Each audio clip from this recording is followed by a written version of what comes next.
our next caller. Sue, you're on the air. Go right ahead, please. Hi, Bill. How are you doing? Not too bad. That's good. I'm calling to talk about the fishery. Yep.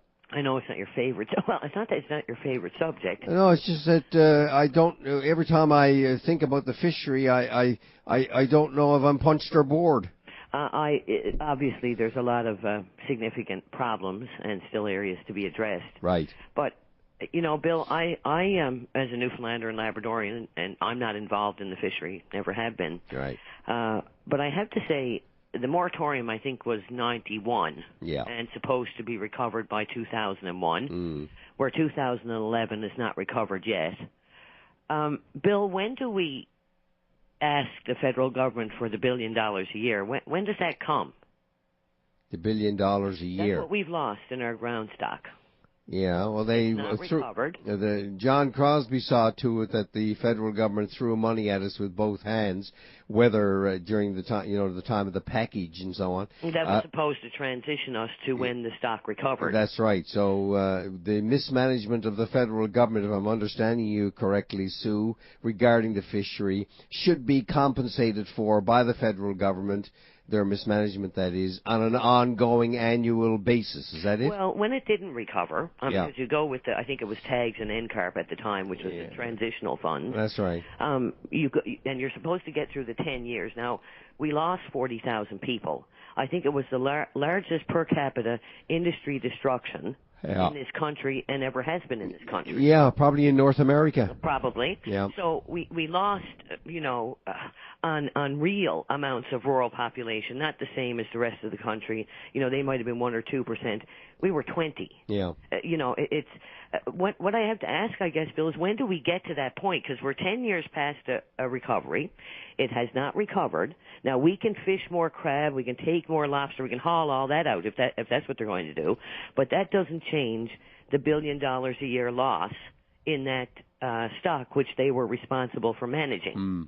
Now, certainly it's a renewable resource. They were responsible for managing it. The reason that we're suffering and having to make the choices that we have to make is directly related to the loss of that revenue. Yeah. We're wondering, how are we going to rebuild rural Newfoundland and Labrador? How are we going to, retrain and find people jobs? Or which communities can we keep open? Which do we close? How do we rationalize what fish are left out there? Who is going to deal with that revenue loss? Because I am certain, Bill, that if they caused something in Quebec to go extinct, they'd be paying for it until it came back. If it happened in the prairies, I sit back in amazement. They have crop failure pretty much every year for one thing or another. Yeah. And it's not the federal government's responsibility. It's not under their jurisdiction. It's provincial. But they'll do it if there's drought. They'll do it if there's flooding. They'll do it if the crop just simply fails, the markets are low, or the price of wheat is down. They'll go in every year and have farmers, some sort of NCARP, if you want to call it that, or some sort of tags for farmers every year. And that's not something they're even responsible for. That's an act of nature, I guess.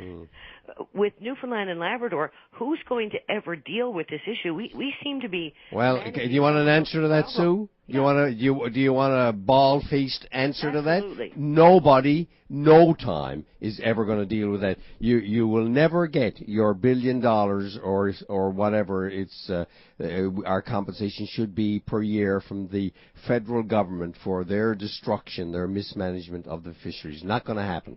So what's left?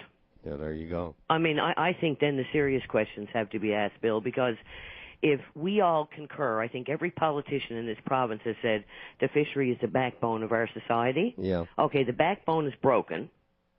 You either can do something with it or you can't. Yeah, but Sue, it extends to many other things. What about the $1 billion a year that we are losing from the Upper Churchill as a result of the federal government's timid cowardice in dealing with Quebec on a transmission line across their territory to bring our power to the ultimate markets? What about that? Well, and you'll be whistling Gixie if you think you're going to get that $1 billion back. You're correct that obviously their lack of what do we call it, having the guts, whatever we want to call it, to go and do what should be done in cross-border provincial, interprovincial and cynicism. Quebec is powerful, we're weak. Oh, go. Don't go with us. Yeah. You know, with the fishery, yeah. when it's clearly, because when you enter into a country, which we did in good faith in 49, we gave up the management in 55, yeah. but the promise was to manage it, yeah. and manage it sustainably as a renewable resource. Right. You know, so if they're not going to do anything with anything, where do we go, Bill? Because you can't keep making up stuff. I mean, we have renewable resources that are no longer renewable, and it's somebody else's management issue. No one's going to deal with it. We're down here now. I think over the past 10 years, what we've had provincial governments doing is, what else can we take over from the federal government that they won't do anymore? Okay, now, unfortunately, Sue, I got to say goodbye. We've run out of time, and I have a break, another obligation before we go off the air. But listen, continue this discussion in the future. Thank you very much, Thanks Bill. very much. Okay. Bye-bye.